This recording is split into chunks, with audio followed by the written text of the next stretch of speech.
Hello and welcome to Click Video Mag. Hi. This episode, which is now episode 3, we're going to be looking at some interesting new products, and we have 2 featured products. But first we want to say thank you very much for watching our first 2 videos. We've had a really good response, some nice comments, and we do appreciate that. We announced a couple of new products a couple of weeks ago, and we want to talk about those first.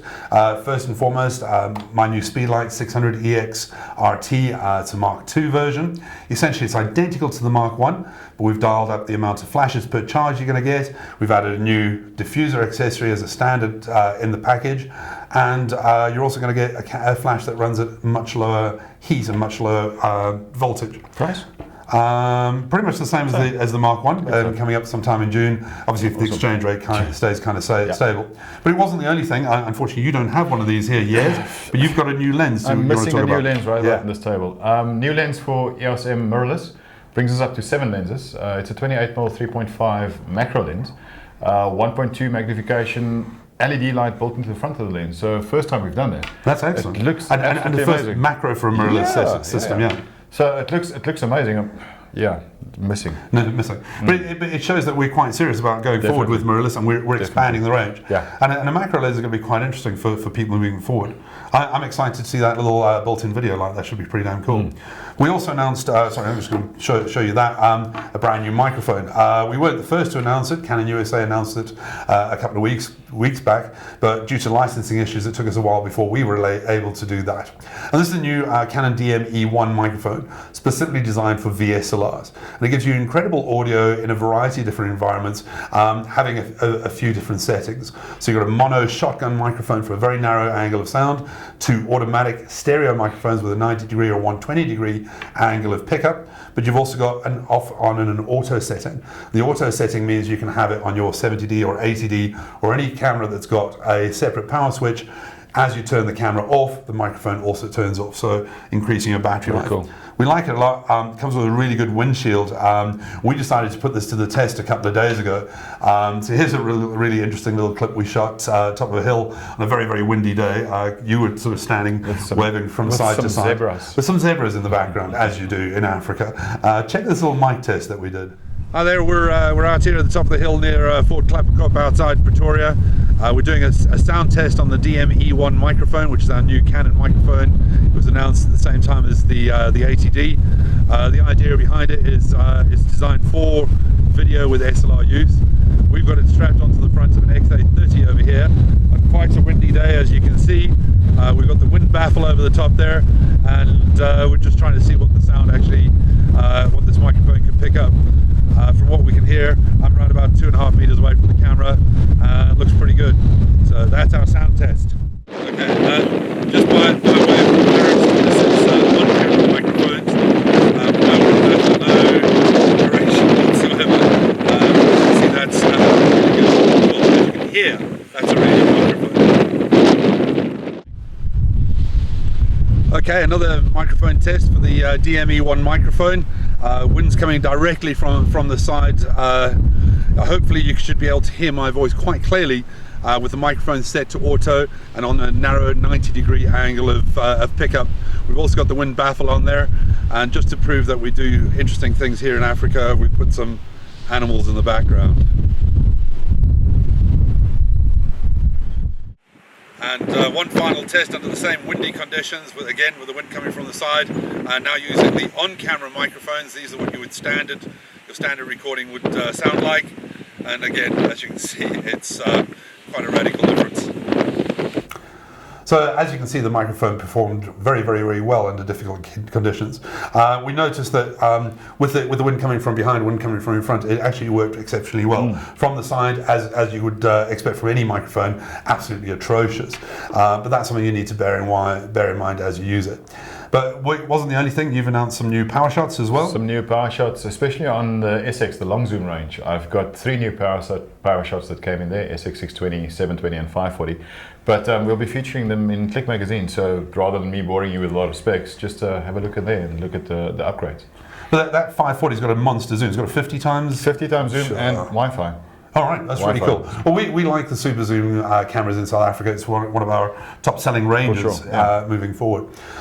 We've been doing a whole bunch of different things, moving away from new products. We've got featured products this month. This episode, we're going to have the EOS 5DS, 5DSR. You're going to talk about the new G7X Mark II. But before we go into the new products, we want to talk about being out and about. And both of us have had some interesting projects we've been working on recently. First and foremost, I was one of the judges as part of the Elle magazine Style Reporter. It's a new competition they run on a yearly basis to try and find a new person to become a style reporter for the magazine. So we were down in Cape Town judging this. We had a little workshop with the final 8 contestants. My friend Andy Lund joined us for that, and we had some little video clip or cutaways for you to have a look, see at what we were doing during that judging process. Together with the Forms of Elle magazine, we decided to be part of this entire process, the whole Style Reporter competition. What I want to talk to you about, the greats, the all-time best fashion photographers of all time, the locals who I think are the top fashion photographers in South Africa, the aim, where do you want to be with your fashion photography, styles, what kind of fashion photography styles there are, future, where to from here, once you've become a fashion photographer of note, sharing, how to get connected with the rest of the world, equipment that I recommend and settings that I recommend. Get an idea for what these guys have done. Like, oh, I like that shot. Copy it. That's how we all started in fashion photography. Annie Leibovitz. You must have all heard of Annie Leibovitz. Crying out loud, she shot the Queen this week. Because the rules don't apply. The bottom line is here, the shoes. You turn the page in the advert, you see Jimmy Choo, you look at the shoes. The Moschino, downtown Los Angeles. Look at those wonderful gold rings. Really? That's why opportunities like this are amazing, and also get to meet a bunch of other people exactly in the same position.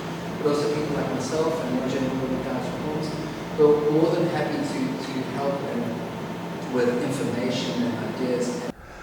So as you can see, we had a lot of fun with that workshop. Around about a week later, the winner was announced, a guy called Temba, and we really are happy that he's going to be the new owner of a EOS 6D and a 6-month internship with Elle magazine for the rest of this year. So that's really cool. If you get a chance, check that out.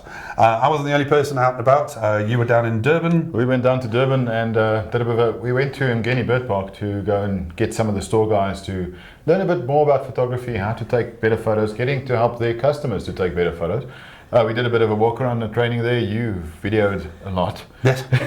We also shot quite a few birds, cameras wise, and yeah, it was a good day. Cool. Well, let's have a look at that. Yes, it's a cozy venue. Just huddle up. That's all around. No, not the Dutchy Dope thing again. Hell no. We're going to do that. We're going to talk a little bit about the basics of photography, about selling Canon, about basically sales. So the idea is to listen to what the guy wants, to sell him what he needs. Okay, so back to the exposure, the EV scale. Okay, hit the button, camera on helps.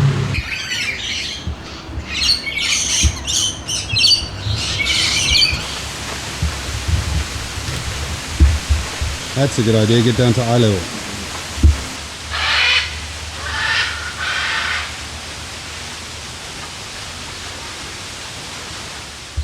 So as you can see, this is one of the things that we do on a regular basis for our customers, for the sales staff in store, hopefully to dial up their education level. As you can see, Abri got them quite worked up. We had a whole bunch of our CPS lenses and cameras out there, and we ran a little competition.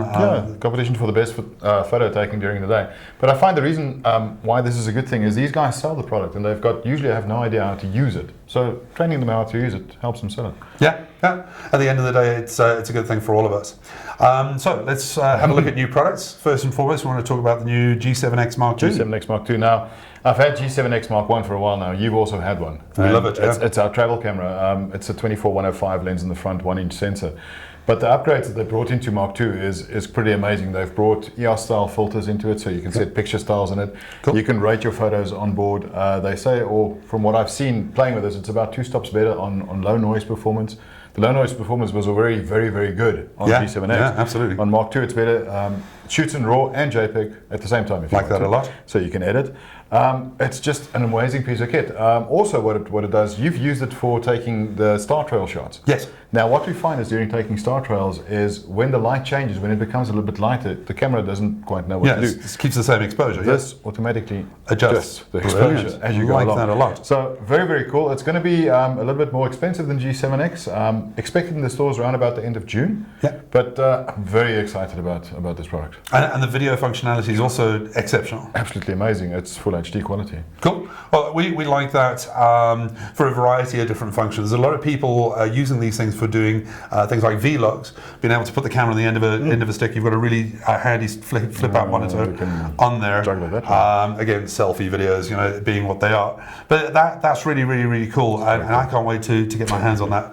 As Abri mentioned, a majority of the professional photographers we know, also management structure, senior management within Canon as a group, not just in South Africa but internationally.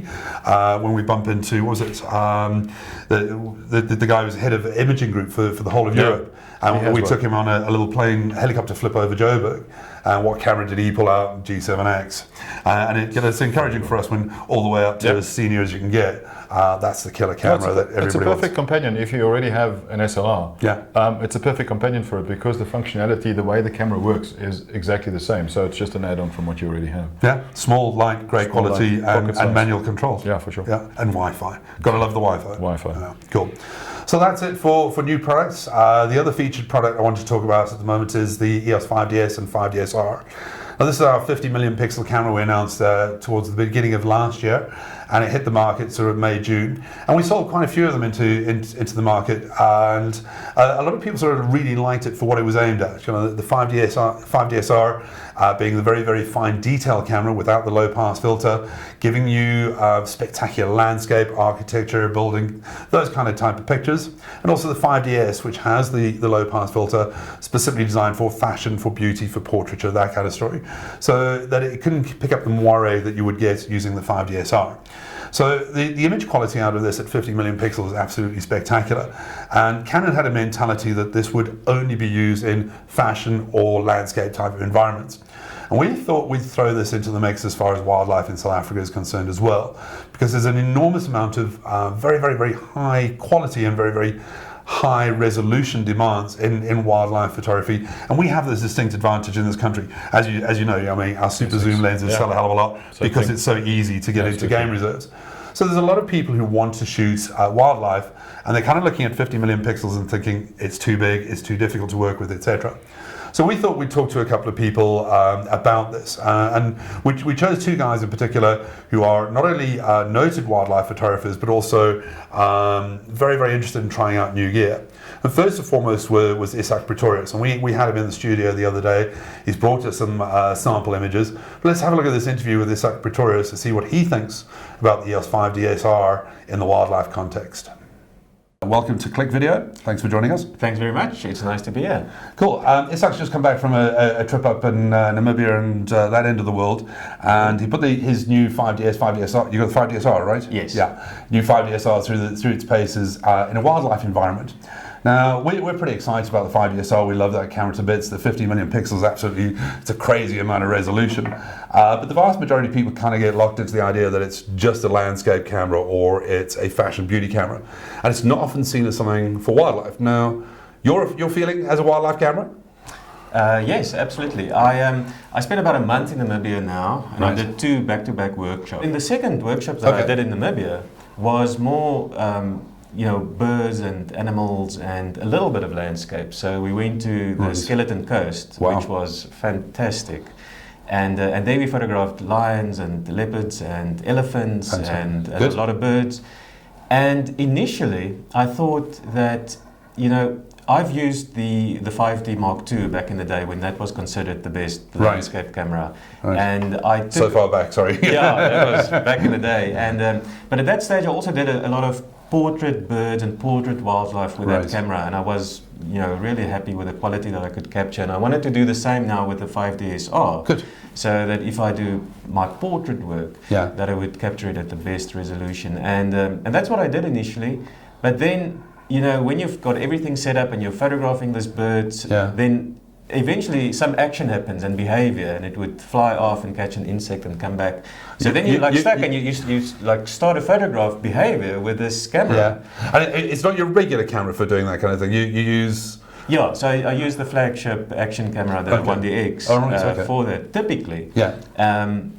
But then I all of a sudden realized that this camera performs really well at capturing action and behavior. Good. And I was really surprised at the level of quality that you could capture.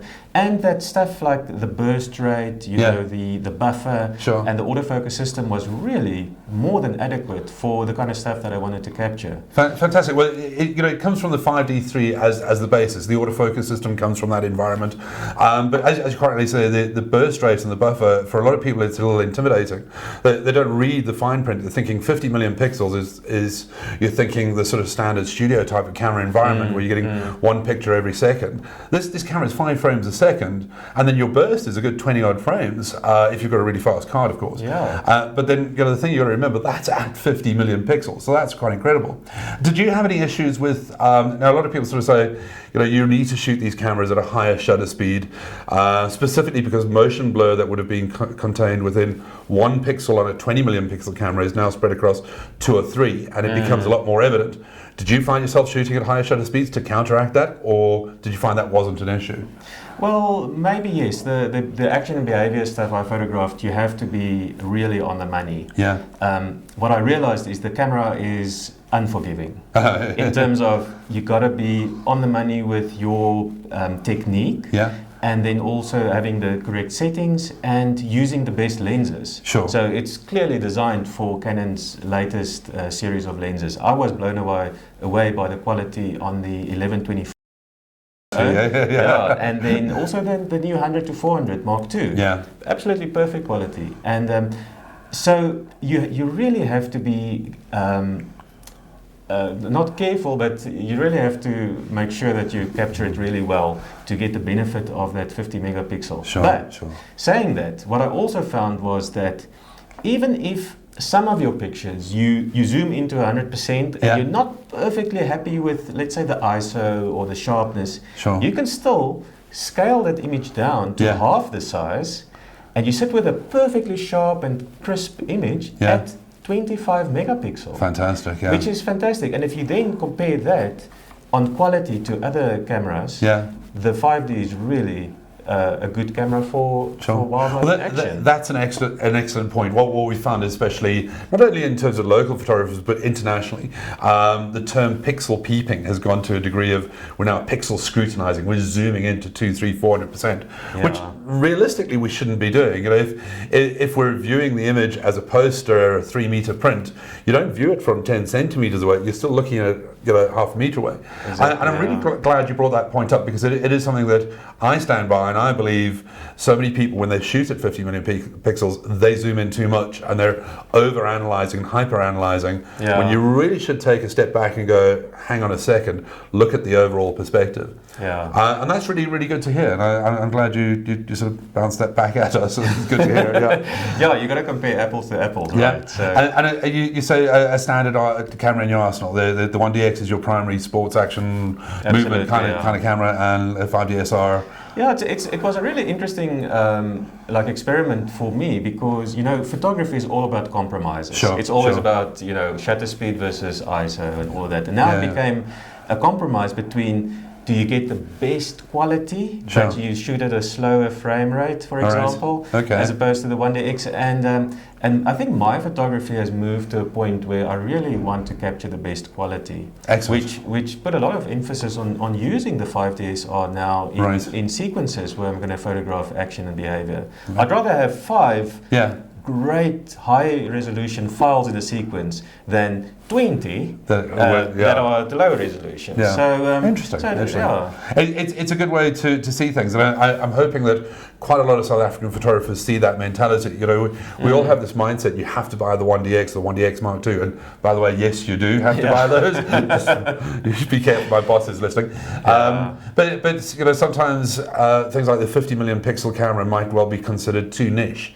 It's too specific. I don't need 50 million pixels. I can get away with 20, I can get away with this. Maybe I should go that route. Yeah. So some really impressive images there. I was quite impressed. There's a variety of things. So it's not just a tight close-up. You've also done a little bit of animal or bird in environment, which I quite like a lot. There's a little bit more, not necessarily a landscape kind of feel to it, but more than just the sort of the detailed picture of the leopard's eye or the detailed picture of the bird, as the wings are spread. So yeah, absolutely. I think that that these days, you have to be a little bit different, and it just really appeals to me to kind of put the animals in its environment. Good. And that's also where that camera works well, because we're capturing the environment at such a high resolution as well. Excellent. You mentioned earlier about the sort of compromises between ISO and frame rate, etc. And ISO is a big buzzword when it comes to the 50 million pixel camera. The benchmark is always the 5D3 or the 1DX. Is it as good as that, or is it as great as this? On paper, it is technically lower spec than the 5D3. You're feeling at high ISO. Where are you comfortable shooting up to on the 5DSR?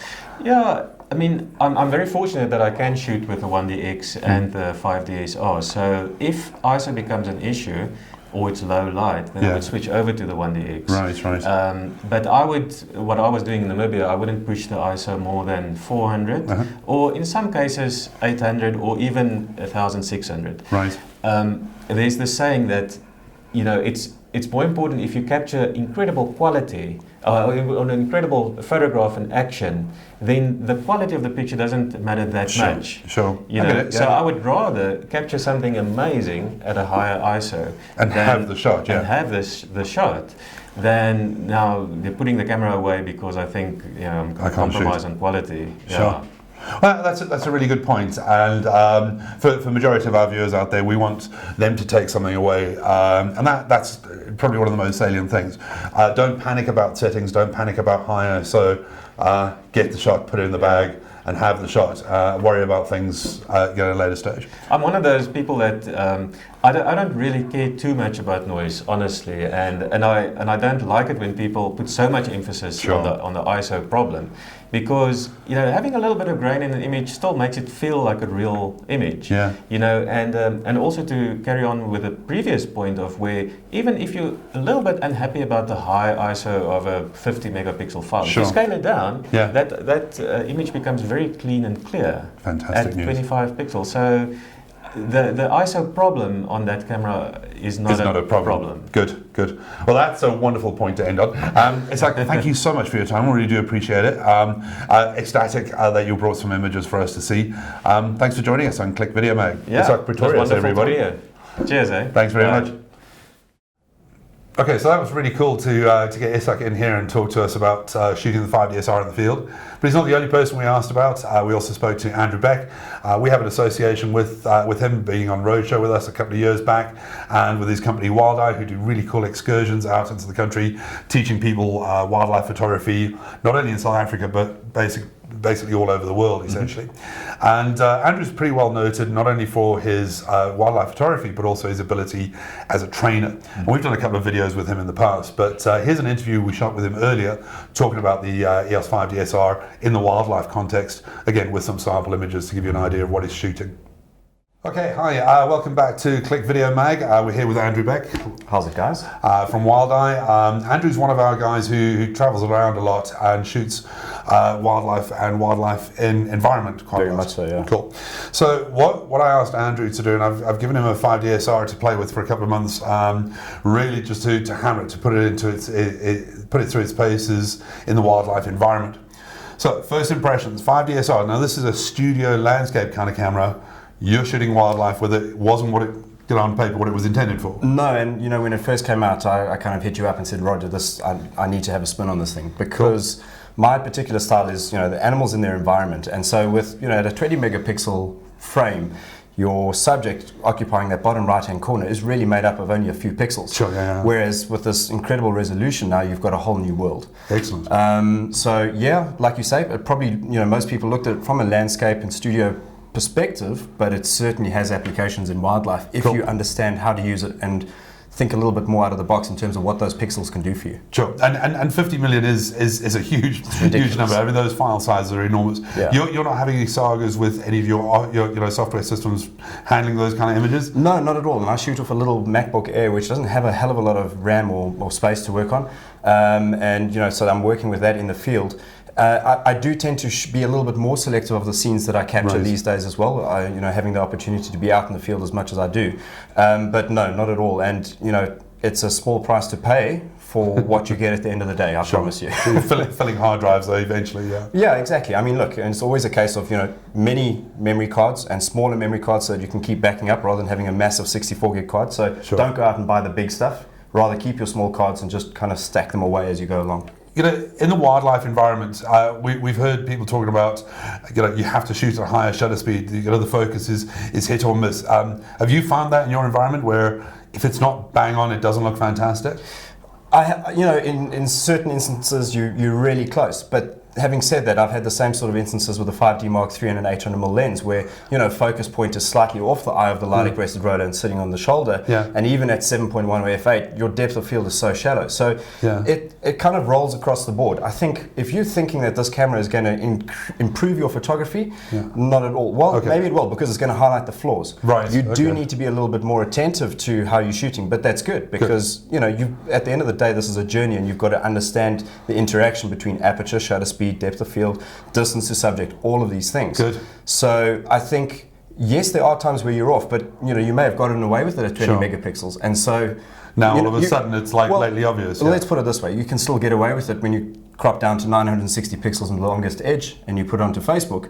But when you zoom into 1:1, you're going to be very, very aware of how close you were, or how good this camera is when you're in. And again, when you're 1:1, I mean, you're really zooming into like sort of 300-400% on that camera. How often are you going to be doing that, even if you print it? I mean, if you print it to like poster size or A0 or bigger, you don't view things from 10 centimeters away. You're still viewing it from a distance.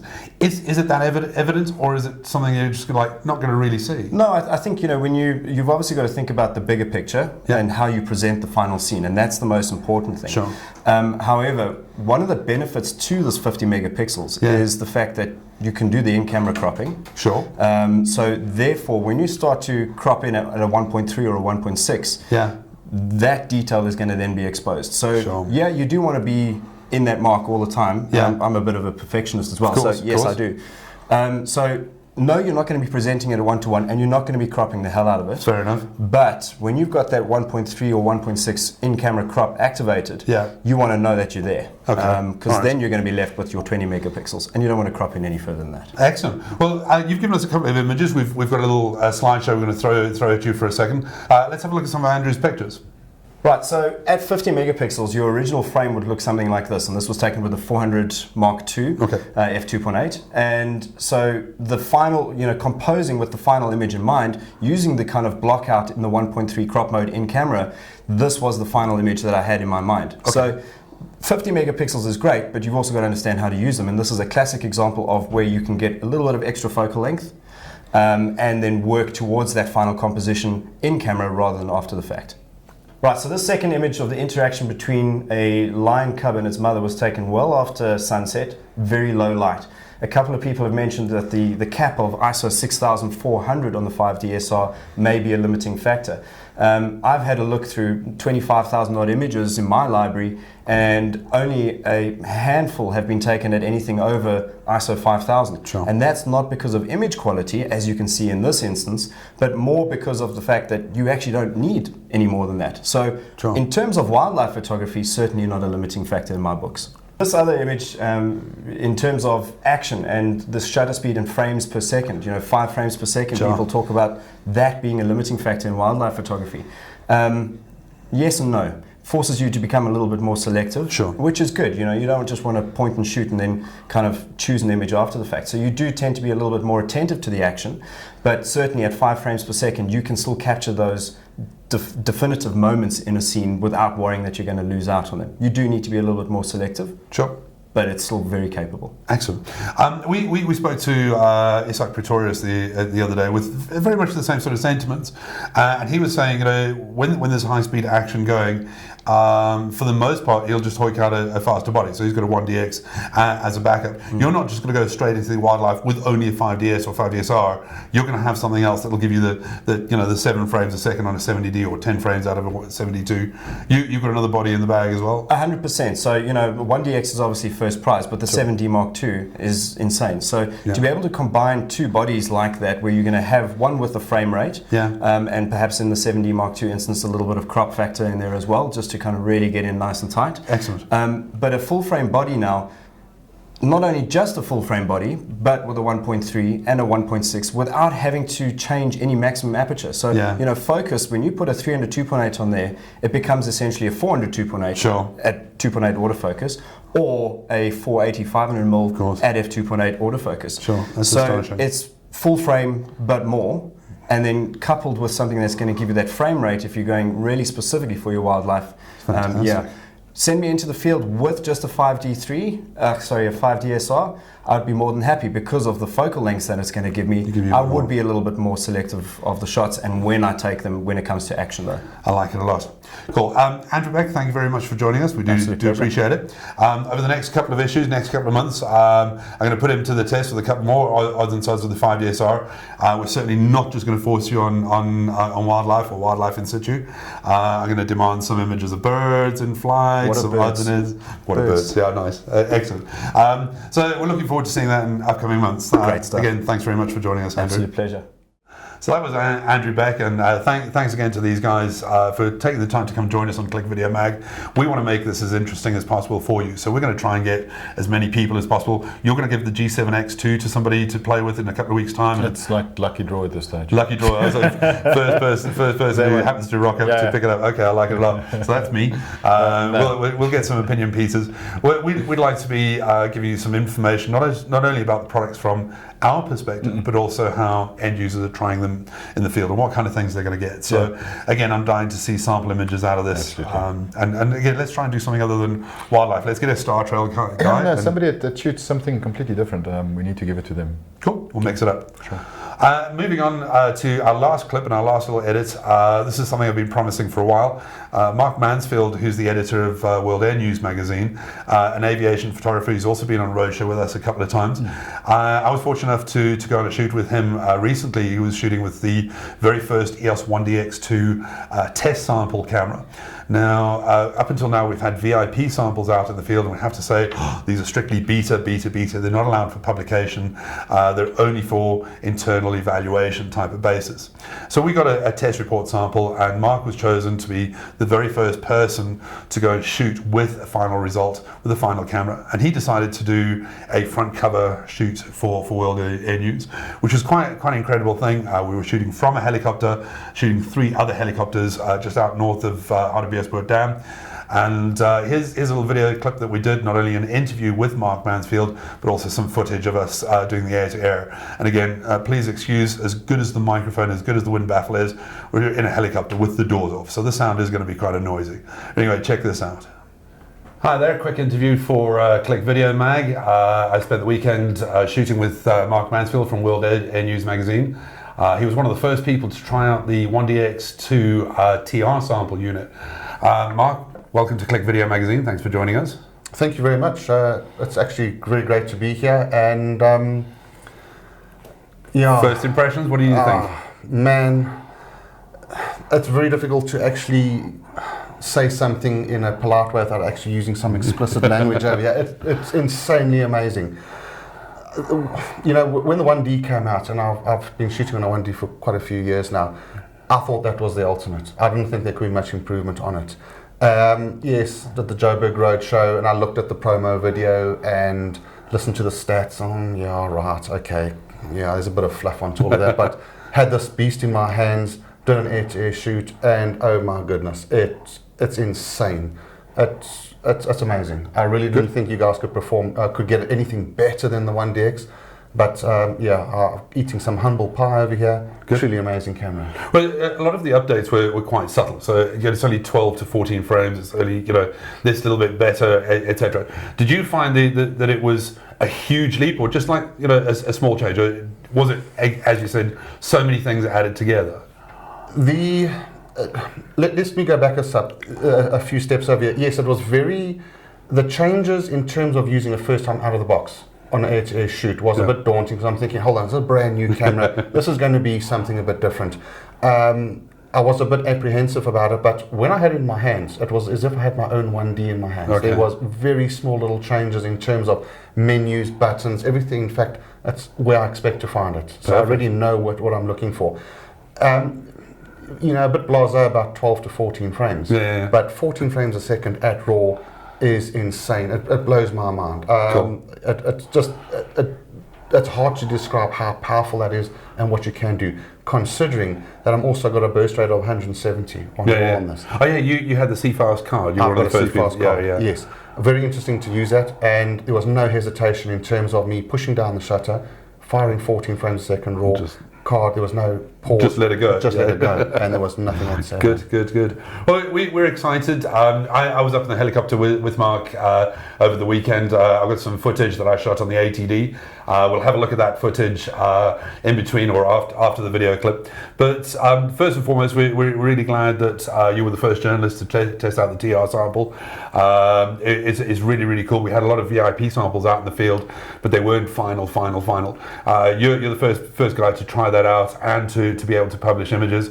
Are you happy to publish in your magazine? Oh, very much so. In fact, this is going to the photo shoot that we did together. This is going to the cover of June. So most definitely, to have put all my trust and faith into it, knowing that it was a TR sample, which was great because I can use those photographs. I can actually publish them. Very much happy. No questions. It's done. Excellent stuff. Well, that's it for this little interview.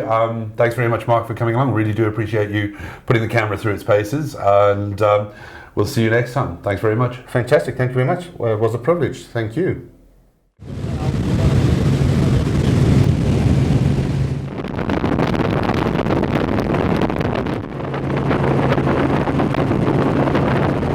Okay, thanks very much to Mark for taking us along with him on that helicopter flip and recording that really cool interview. We're going to carry on talking about 1DX Mark II for a while. As Olympics come up, we're going to have a couple of local photographers going over there, so we'll hopefully get some Olympic shots in some future episodes and some feedback from the guys shooting in the ultimate sports environment. Let's see what that 1DX Mark II looks like. So that's it for this episode. Next episode, we're going to be looking at the EOS 6D, one of the most popular cameras amongst bloggers and a variety of different photographers, specifically because it's low cost, really lightweight, and incredibly good as far as the Wi-Fi is point of view. And we spoke to Annabelle and Laura, who are two girls who came on Roadshow with us. They're both EOS 6D users, so we'll have an interview with them coming up. You also want to talk about... I'm going to do EOS mirrorless, EOS M, so talking about the lenses and the idea behind EOS M, where it's aimed at and what to do with it. All right, and you're going to have all the lenses, all the cameras. Cool. By which time, hopefully, we'll have that new macro lens as well. Maybe a bigger table. Maybe a bigger table. All right, that's pretty cool. So that's it for us. As usual, if you'd subscribe just by hitting the little link over there and give us some comments below what you like, what you don't like. That's it for Click Video this episode. Thank you very much. Thank you.